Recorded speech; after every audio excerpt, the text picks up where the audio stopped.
You noticed them early: the inconsistency, the hesitation, the explanations that didn't fully explain. Part of you understood something was off, yet you continued, not because you didn't see the signs, but because you interpreted them differently. Red flags are rarely ignored consciously. They are reinterpreted. Behavior that creates uncertainty is assigned context. Stress, timing, past experiences. The mind prefers explanation over conclusion. Immediate conclusions require emotional adjustment. Explanations allow emotional continuity. If a behavior has a reason, the connection can remain intact.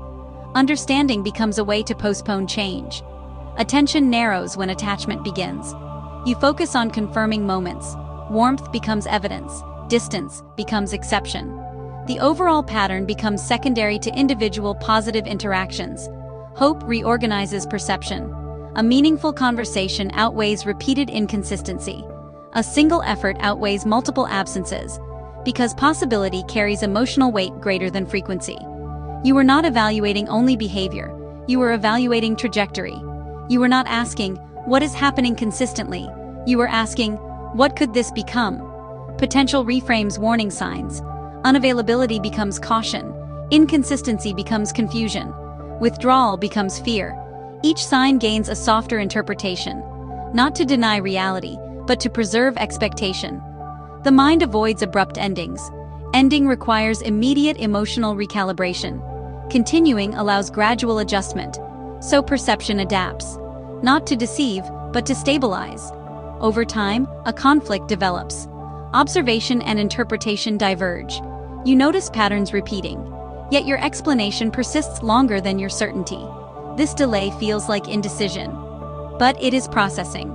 Clarity usually does not arrive through a single event. It accumulates. Repeated inconsistencies reduce interpretability. Explanations stop resolving tension. Prediction stops working. At that point, perception shifts. The same behaviors that once felt understandable now feel patterned. You did not suddenly see new information. You stopped translating it. Red flags were not invisible. They were contextualized. You were not unaware. You were maintaining emotional stability while understanding developed. Recognition does not produce immediate detachment. It produces alignment. Behavior is interpreted as it occurs, rather than as it might evolve. And once interpretation stops compensating, the pattern becomes clear. If this helped you understand something you hadn't been able to explain, you can subscribe to The Inner Lens and turn on notifications for future episodes.